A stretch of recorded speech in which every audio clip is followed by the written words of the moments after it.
શરદ ઉદાસયે સાધુ જાત સત. શરદ કાલ જ્યારે આવે, વર્ષા ઋતુમાં બધા જ સરોવરના પાણી ડોળા થઈ જાય, પણ શરદ ઋતુ આવે ને તો બધી માટી બેસી જાય, નિર્મલ જલ બની જાય, અને એમાં સુંદર સુંદર લાલ લાલ કમળો ખીલે સરોવરમાં, અને એ કમળોની લાલીમાં કંઈક અલૌકિક હોય શરદ ઋતુમાં, અને એ લાલીમાને જેણે હરી લીધી છે એવા આપના નેત્રો, અને એ નેત્રોથી બાકી ચિતવન કરી આપ અમારી ઓર નિહારો ને ત્યારે અમને એમ લાગે કે આપ અમારો વધ કરી રહ્યા છો. પછી એ નેત્ર નેત્ર ન લાગે, એ આપની દ્રષ્ટિ આપના બાણ લાગે. કમલ સી અખિયા લાલ તિહારી, 300 તક તક તીર ચલાવત બેંધત છતિયા અમારે. જાણે નેત્રોથી આ બાણ ચલાવી અમારા હૃદયને વીંધતા હોય ને એવું લાગે. એ સુરતનાથ મહાપ્રભુજી આજ્ઞા કરે સુબોધનીમાં સુરતનાથ સંબોધન કરે, અને જે વસ્તુની આકાંક્ષા હોય ને એ વસ્તુનું સંબોધન કરીને પ્રભુને બોલાવે. એટલે જ આપણે ત્યાં જે મનોરથ હોય એવી જય બોલીએ ને. દાનનો મનોરથ કર્યો હોય તો દાન બિહારી લાલ કી જય, ખેલનો મનોરથ કર્યો હોય તો હોરી કે રસિયા કી જય. જે મનમાં મનોરથ એવો સંબોધન, એવી જય ઘોષ. તો ગોપીઓએ સુરતનાથ પ્રભુને કહે. સુબોધનીમાં મહાપ્રભુજી કહે, જો ધર્મ જોઈતો હોત તો ધર્મપાલક કહે, જો અર્થ જોઈતો હોત તો લક્ષ્મીપતિ કહે, મુક્તિ જોઈતી હોત તો મુકુંદ કહે, પણ ગોપીઓને તો પ્રેમ જોઈએ છે એટલે કહ્યું હે સુરતનાથ. અમે અશુલ્ક દાસિકા, બે અર્થ કર્યા, શુલ્ક દાસિકા અને અશુલ્ક દાસિકા. બિના મોલ કો ચહેરો સૂર કહા કહે દ્વિધાંગર. અમારી તો કોઈ કિંમત નથી આપના વગર. આપણે જીવનમાં જે મેળવ્યું છે બધા મીંડાઓ જ છે, અને એકડો ભગવાન છે. આગળ એકડો લાગે તો દરેક મીંડાઓની કિંમત છે. એકડો હટી જાય તો ગુણાકાર વત્તાકાર ભાગાકાર કઈ બી કરો, એ મીંડું ને મીંડું જ રહે. જીવનમાં જે ભેગું કર્યું બધા જ મીંડા, જો પ્રભુને સેવામાં ઉપયોગ થાય તો આગળ એકડો લાગ્યો એમ માનજો. અશુલ્ક દાસિકા, અમારી કોઈ કિંમત નથી. યા શુલ્ક દાસિકા, આપના માટે વેચાવા અમે તૈયાર છે. વિષ જલાપ ગયા એ વિષવાળા જળથી, વ્યાલ રાક્ષસાત, સર્પ રાક્ષસોથી, વર્ષમાં ઉતાસ, વર્ષાથી, પવનથી, બધેથી આપે અમને બચાવ્યા. તો હવે મારવા કેમ બેઠા છે? અને મારવા જતા તો એ સમય મરી જવા દેવાતા. આપે અમને બચાવ્યા એટલે અમને એમ ભરોસો થયો કે આપને અમારી જરૂરિયાત છે. અમે જીવી રહ્યા છીએ એ જ પ્રમાણ છે કે આપ અમને પ્રેમ કરો છો. નહીં તો અમારા પ્રાણ ક્યારના છોડી દીધા હોય. પ્રભુ પ્રગટ થાઓ, દર્શન આવે. ગોપીઓ એક એક વસ્તુની આકાંક્ષા કરે છે. કૃપા કરવાના 4 માધ્યમ પ્રભુ પાસે છે. દ્રષ્ટિથી કૃપા કરે, હસ્તથી કૃપા કરે, મુખથી કૃપા કરે, અને ચરણારવિંદથી કૃપા કરે. આ 4 માધ્યમથી પ્રભુ કૃપા કરે છે ભક્તો ઉપર. અને ગોપીઓ એક એક વસ્તુની યાચના કરે. પ્રભુ આપ કૃપાળુ છો, આપનું એક કરગ્રહમ, કરકમલ અમારા મસ્તક પર પધરાવો. શ્રી કરગ્રહમ, જે લક્ષ્મીજીએ ગ્રહણ કર્યો છે એ કરકમલ અમારા માથે પધરાવો. કારણ કે આપનો કરકમલ એ નિર્ભયતાને આપનારો છે, અભયતાને આપનારો છે. સંસાર જેનાથી પોતાને સુરક્ષિત માને છે ને, અમને એનો જ ડર લાગે છે. આપણા જીવનમાં બધું ગોઠવાઈ જાય ને, બધું ધન ગોઠવાઈ ગયું, સજ્જનો ગોઠવાઈ ગયા, ઘર બંધાઈ ગયું, આપણને લાગે બસ હવે આપણે સેફ છીએ. અને ભક્તોને એનો જ ડર લાગે કે સંસાર આટલું અનુકૂળ થઈ ગયું, ક્યાંક મારું મન સંસારમાં ન જતું. જેમ કોઈ કન્યા 12મું પાસ કરીને કોલેજમાં જતી હોય પહેલી વાર, ત્યારે પહેલો દિવસ કોલેજ નો હોય એટલે એમ કે પપ્પા તમે મૂકવા આવો ને, મમ્મી તમે મૂકવા આવો ને, બેનપણીઓને કે આપણે બધા ભેગા જઈશું. બધા હોય તો આપણને સુરક્ષા લાગે. પણ 1 વર્ષ કોલેજમાં થયો ને એને કોઈની જોડે પ્રેમ થઈ ગયો તો એને એમ થાય કે આજે પપ્પા ભેગા ના આવે તો સારું, આજે મમ્મી ભેગી ના આવે તો સારું. જે સુરક્ષા લાગતા હતા એ જ બંધન લાગવા માંડે. એમ જ જ્યાં સુધી પ્રભુમાં પ્રેમ નથી પ્રગટ્યો ત્યાં સુધી સંસાર સુરક્ષા આપે. જ્યારે પ્રેમ થઈ જાય પછી તો આજ બંધન લાગવા માંડે. પ્રભુ આપનો કરકમલ મસ્તક પર પધરાવો, અમે નિર્ભય બની ગઈ. એક એક વસ્તુની આકાંક્ષા ગોપીજનો કરે છે. પ્રભુ આપના એ ચરણારવિંદ જે નિર્ભયતાને આપનારા છે, જે પાપનું કર્ષણ કરનારા છે. પ્રણત દેહી નામ પાપ કર્ષણમ તૃણચરાનુગમ શ્રી નિકેતનમ. એવા આપના ચરણારવિંદ અમારા હૃદયમાં પધરાવો. પ્રભુ આપની એ મધુર વાણી અમને મોહિત કરે છે. પ્રભુ આપના જેવી જ એક બીજી વસ્તુ અમને મળી છે. ખુલ્લા ચરણારવિંદથી આ બ્રજમાં પધારો. અને બ્રજમાં 3 પ્રકારની ભૂમિ છે. સાત્વિક, રાજસિક, તામસિક. શીલ, તૃણાંગ, અંકુરઈ. શિલા એટલે ગિરિરાજજીનો ભાગ. આપ ગિરિરાજજી પર ગાયોને લઈને પધારો. તૃણ એટલે વૃંદાવન. અંકુરઈ, દર્ભના અંકુરો યમુનાજીના તટ ઉપર હોય અને યમુનાજીનો તટ. આ ત્રણેય જગ્યાએ ગૌચરણ કરવા આપ પધારો. ખુલ્લા ચરણારવિંદથી પધારો અને આપના ચરણોમાં કાંટા ને કાંકરા વાગતા હોય. પ્રભુ આપના તો ચરણમાં વાગે, પણ આપના ચરણ અમે અમારા હૃદયમાં પધરાયા છે. અમારા તો હૃદયમાં વાગે. આપનો નાનો પણ શ્રમ અમારા માટે બહુ મોટું દુઃખ છે. અમારા જીવનમાં સંસારના આવતા દુઃખ અમને દુઃખ નથી લાગતા, અમને સ્પર્શતાય નથી, અમને અડતાય નથી. પણ આપને જો નાનો એ શ્રમ પડે ને તો અમારા માટે દુનિયાનું સૌથી મોટું દુઃખ આવ્યું એવું લાગે. આપણે તો વાર્તામાં આવે ને, ગુસાઈજી આજ તો સંસ્કાર આપણને આપ્યા. રાજભોગનો મહાપ્રસાદ લેવા ગુસાઈજી બિરાજમાન થયા અને જ્યાં ભાજી લીધી મુખમાં પધરાવી અને કાંકરી આવી. અને જ્યાં કાંકરી મુખમાં આવી આંખમાંથી ચોધાર આંસુ પડવા લાગ્યા. અરે ઠાકોરજીને કેવો શ્રમ પડ્યો છે રાજભોગ. અમે સેવા કરવાને લાયક નથી. પ્રભુની સેવાનું આટલું ધ્યાન ન રાખી શક્યા કે રાજભોગમાં કાંકરી આવી ભાજી. સેવા કરવાને અમે લાયક નથી. હમણાં હું સંન્યાસ લઈ લઉં છું એવી જાહેરાત ગુસાઈજી કરી. કહ્યું કે હમણાં જ મારા ભગવા રંગાવી દો કપડા, હું સંન્યાસ લઈને ઘર છોડીને નીકળી જાઉં. બાકી પ્રભુના સુખનો વિચાર ન કરી શકું તો મને સેવા કરવાનો અધિકાર નથી. અને ઘરમાં બધા ચિંતામાં પડી ગયા. જો ગુસાઈજી સંન્યાસ લઈ લે તો પ્રભુના સુખનો વિચાર કોણ કરે? એમના જેવી તત્સુખની ભાવના કોની અંદર? બધા ખૂબ મનાવે પણ ગુસાઈજી માનવા તૈયાર નથી. અમે આટલું સુખનો વિચાર ન કરી શક્યા. ભગવા રંગાવીને કપડા સુકાવી દીધા અને કોઈનું ન માન્યા. ત્યારે નવનીત પ્રિયાજીને ચિંતા થઈ, ઠાકોરજીને ચિંતા થઈ કે જો કાકાજી સેવા છોડીને જતા રહેશે તો મારા સુખનો વિચાર કોણ કરે?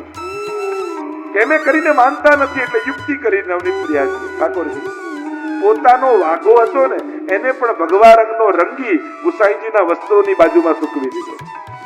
અને ગુસાઈજી જ્યાં ભગવા રંગના વસ્ત્રો લેવા આવ્યા, જુએ તો નવનીતલાલનો પણ વાઘો સૂકવાય છે. ત્યારે પૂછ્યું આ શું?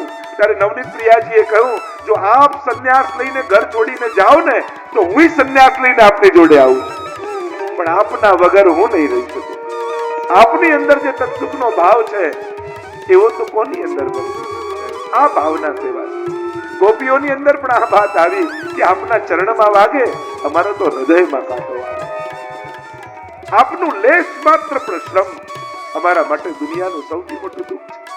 એટલે તો ગોપીઓ મળીને આવી ઠાકોરજી પાસે, યશોદાજી પાસે. અરે યશોદા, ઠાકોરજીનું તું ધ્યાન રાખતી નથી. શું થયું? આ ખુલ્લા ચરણારવિંદથી ગાયો ચરાવવા પ્રભુ પધારે છે, કંઈક મોજડી તો પહેરાવો. યશોદાજીને તો વાત બિલકુલ સાચી છે અને રક્ત જડિત મોજડી સિદ્ધ કરાવી ઠાકોરજી માટે. અને પ્રભુને બોલાવ્યા. પ્રભુ લાલન અહીંયા આવો. લાલન આવ્યા અને રત્ન જડિત મોજડી આપીને કહ્યું, લાલન કાલથી આ મોજડી પહેરીને વનમાં જજો. ઠાકોરજી તો મોજડી ઉપાડીને ભાગ્યા ગૌશાળામાં અને ગાયના પગમાં પહેરાવા લાગ્યા. ગાયને પહેરાવે, ગાય કાઢી નાખે, પહેરાવે, કાઢી નાખે, પહેરાવે, કાઢી નાખે. યશોદાજી જોઈને હશે, લાલન આ ગાય કોઈ મોજડી પહેરતી હશે? લાલન બોલ્યા, જો લાલનની ગાય ખુલ્લા પગે જાય તો આ લાલન પણ ખુલ્લા ચરણારવિંદથી વનમાં જશે. હું તો વ્રજની ભૂમિને પાવન કરવા માટે આવ્યો છું. गोपियां कहने लगी, प्रभु आपके यह श्रम को हम नहीं देख पाती. સુંદરતાનો અનુભવ તો બધા જ કરે છે, ગોપીઓને સુકોમલતાનો અનુભવ થયો. ગોપીઓ કહેવા લાગી, સાંજનો સમય થાય અને ગાયોને ચરાવતા આપ જ્યારે પધારો છે गोकुल, सायंकाल के समय गायों को चराते हुए जब आप गोकुल की ओर आते हो, केश बिखरे हुए हो, गोरख से मंडित श्रीअंग हुआ हो, और तब प्रभु आप ऐसे सुंदर लगते हो. अपलक नेत्रों से हम जब आपका दर्शन करती हैं અને ત્યારે પાપણ બંધ થાય, ત્યારે અમને પાપણ બનાવનારા બ્રહ્માજી જડ લાગે. જડ ઉદીક્ષતામ પક્ષમકૃદૃશામ. આ પાપણો બનાવી કેમ? કારણ કે આ નિમિષ માત્રનો સમય પણ અમને કેવો લાગે, ત્રુટિર યુગાયતે ત્વામ અપશ્યતામ. જાણે યુગ વીતી ગયો હોય એવો વિરહ અમારા હૃદયમાં પ્રગટે. ब्रज में विरह चार प्रकार नंददास जी कहे चार प्रकार नो विरह गोपीओ अनुभवे आज पापड़ बंद थाय ने विरह थाय पलकांतर ठाकुर जी वन में जाए अने गोपीओ सर्वे मिलित्वा समवाप्य योगम पुण्यानि नामानि पठन्ति नित्यम गोविंद दामोदर माधवेति आ वनांतर विरह ठाकुर जी सामे ज होय अने क्षण माटे एवो विचार आवे कि हमणा यशोदाजी बोलावशे अने प्रभु जता रहेशे जवा मात्रनो विचारथी गोपीओ मूर्छित थईने पड़ी जाय आ छे प्रत्यक्ष विरह सामे ज छे छतांय विरह अने चौथो छे देशांतर विरह જ્યારે અક્રૂરજી લેવા માટે આવ્યા પ્રભુને અને પ્રભુ વ્રજ છોડીને મથુરા પધાર્યા માધવ ક્યાંય નથી મધુવનમાં કાલિંદીના જલ પર ઝૂકી પૂછે કદંબ ડાળી યાદ તને બેસી અહીં વેણુ વાતા તા વનમાળી લહર વમળ ને કહે વમળ એ વાત સ્મરે સ્પંદનમાં માધવ ક્યાંય નથી મધુવનમાં પ્રભુ જ્યારે પધાર્યા બ્રજ કે બિરહી લોગ બિચારે બિન ગોપાલ ઠગે સે છાડે आखी में बहस बना जे अवस्था गोपीओनी थई छे गोपीओनु कंठ रुंधावा लाग्यो गोपी गीत गाता गाता शब्दों खूटी गया भाव उत्कट अवस्था में आव्यो अने ए ज भाव शब्दोनु रूप बदली आंसू में परिणमित थयो अने चौधार आंसुए एमनो भाव अश्रु बनीने वहेवा लागे प्रेम छिपाया ना छिपे जागट परगट होय मुंह कछु बोले नहीं तो नैन देख है मुखमाती शब्दों फूटे ने तो भाव आंखमाती आंसू बनीने वहेवा लागे प्रलाप करवा लागी गोपीओ प्रभु आपना कोमल चरणार विंद ने पीता सनई डरता डरता धीरे धीरे અમે અમારા હૃદયમાં પધરાવી રહ્યા છે અમને ભય છે કે ક્યાંક અમારા કઠોર હૃદયની આપના કોમલ ચરણાર વિંદને ચોટ ન લાગી જાય પ્રભુ આપના વગર કેમ જીવીશું ઇતિ ગોપ્ય પ્રગાયંત પ્રલપંતશ્ચ ચિત્રધા રુરુદુઃ સુસ્વરમ રાજન કૃષ્ણ દર્શન લાલસા કૃષ્ણ દર્શનની લાલસાથી ગોપીઓ જોર જોરથી રડવા લાગી ભોગો માટે નથી રડતી ભગવાન માટે રડે પ્રલાપ કરે છે શ્રીનાથજીથી વિરહ સહન ન થયો ગિરધરજીને કહ્યું ગિરધર અમુક વાપસ જાઓ અને નરસિંહ ચતુર્દશીના દિવસે શ્રીનાથજી પોતે ખેંચાઈને પધારી ગયા અહીંયા ગોપીઓ પણ પ્રલાપ કરે છે પ્રભુ પ્રગટ हो जाइए आप हमारे प्राण हो महाप्रभु जी कारिका लखी नहीं साधन संपत्त्या हरि तुष्यति कस्यचित् भक्ता नाम दैन्य में वैकम हरितोषण साधन प्रभु क्यारे कोई पण साधन थी प्रसन्न थता नथी प्रभु प्रसन्न करवानुं एकमात्र साधन ए भक्तना हृदयनी दीनता प्रभु दीनताथी प्रसन्न थाय छे अने ज्यां गोपीओना हृदयमां ए परम दैन्य प्रगटेલું જોયું મદ ગયો પાત્રને પાત્રતા મળી અને જ્યાં એ પરમ દૈન્યને જોયું ત્યાં જ દાસામાવિર્ભૂત શૌરી સ્વયમાન મુખાંબુજઃ પીતાંબર ધરસ્ત્રગ્વી સાક્ષાત મન્મથ મન્મથ સાક્ષાત કામદેવને પધનારા પરમાત્મા ગોપીઓના મંડળની મધ્યમાં પ્રગટ થઈ ગયા દોડી છે ગોપીઓ કોઈએ પાલવ પાથર્યો કોઈએ હસ્ત પકડ્યો કોઈએ ચરણ પકડ્યો પ્રશ્નો કર્યા છે પ્રભુ અમને છોડીને આપ કેમ ગયા दुनिया में 3 प्रकारना लोको छे एक प्रेम करनार ने प्रेम करे बीजा न प्रेम करनार ने पण प्रेम करे अने त्रीजा कोई ने प्रेम न करे भजतोनु भजन्ते एक एतद्धि परियम आप 3 मांथी केवा छो प्रभु कहे हूं तो कल्प वृक्ष जेवो छुं जेनो जेवो भाव होय वा पूरा करो एक वार बळीने એટલા માટે જતો રહું જે ધનવાનની પાસે ધન હોય ને જતું રહે તો એનું મન ધનમાં જ લાગ્યા કરે એમ એકવાર મારો આસ્વાદ કરાવી અને હું એટલા માટે જતો રહું કે એની ચિત્તની સમગ્ર વૃત્તિ મારામાં લાગી જાય મહારાજનું દાન ઠાકોરજીએ આપ્યું છે શરદની રાત્રિમાં ગોપીઓએ મહારાજ કર્યા અલ્પાનંદ પૂર્ણાનંદ બન્યા છે એ જીવાત્માએ પરમાત્માના આનંદનો અનુભવ આગળની લીલાઓના દર્શન કરીએ આપણે તો છેક ઠાકોરજીને રૂક્ષ્મણી વિવાહ સુધી પધરાઈ જવાનું અને હજી તો વ્રજમાં જ રાસ કરી રહ્યા. મહારાજનું દાન આપ્યું, અલ્પાનંદ પૂર્ણાનંદ બન્યો. અનેકવિધ પ્રકારની લીલાઓના વર્ણન આવ્યા. અહીંયા કંસને સમાચાર આપ્યા નારદજીએ. એનાથી પૂર્વ સુદર્શન ઉદ્ધારની કથા આવી, શંખચૂડ વધની કથા આવી. ચિંતામણી પ્રભુએ લીધો, ચૂડામણી પ્રભુએ ગ્રહણ કર્યો, શંખચૂડને માંડીને ચૂડામણીને ધારણ કર્યો. યુગલ ગીતની કથા આવી. જેમ વેણુ ગીત, પછી ગોપી ગીત, રસબીજમ વેણુ ગીતમ, ગોપિકા ગીત વૃક્ષકમ, સુફલમ યુગમ ગીતમ. વેણુ ગીત એ સગાઈનું ગીત અને યુગલ ગીત એ વિવાહને પછીનું ગીત. સાધકનું ગીત, સિદ્ધાનું ગીત. કે વેણુ ગીત ગાયેલી ગોપીઓએ રાસનો અનુભવ નતો કર્યો, પણ યુગલ ગીતમાં તો ગોપીઓએ રાસનો અનુભવ કર્યો. વેણુ ગીતની લીલા એ નિત્યની લીલા, યુગલ ગીતની કથા એ વર્ષોત્સવની લીલા. आओ एक श्लोक का गान करके फिर आगे डाबा खभा ऊपर डाबो गाल झुकावे, अधरार्पित करी वेणु ने अधर ऊपर, भ्रुकुटी ने ऊंची करी અને પ્રભુએ વેણુનો સ્વર વેણુનાદ કર્યો. અદ્ભુત મહાપ્રભુજી સુબોધનીમાં દર્શન કરાવ્યા. 7 પ્રકારે મહાપ્રભુજી અર્થ ભાગવતજીના કર્યા છે. શાસ્ત્રે, સ્કંદે, પ્રકરણે, અધ્યાય, વાક્ય, પદેક્ષરે. અને એમાં પણ વેણુ ગીત પુનઃ યુગલ ગીત કી રસ બરખા બરખાઈ, પ્રગટ ભય માર્ગ રીત દિખાઈ. 3 પ્રકારની સુધા ઠાકોરજી વહાવે. વેણુ દ્વારા 3 પ્રકારની સુધા, દેવ ભોગ્યા, ભગવદ ભોગ્યા અને સર્વા ભોગ્યા. દેવ કોણ? સાક્ષીઓ જે છે આ લીલાના, એ દેવો છે. દેવ ભોગ્યા, ભગવદ ભોગ્યા આ ભક્તો, અને સર્વા ભોગ્યા કોઈના માટે નહીં, પોતાના માટે. 5 પ્રકારથી પ્રભુ વેણુનાદ કરે છે એમ કહ્યું. ઉપર જોઈ, નીચે જોઈ, જમણી બાજુ, ડાબી બાજુ અને સામે જોઈ.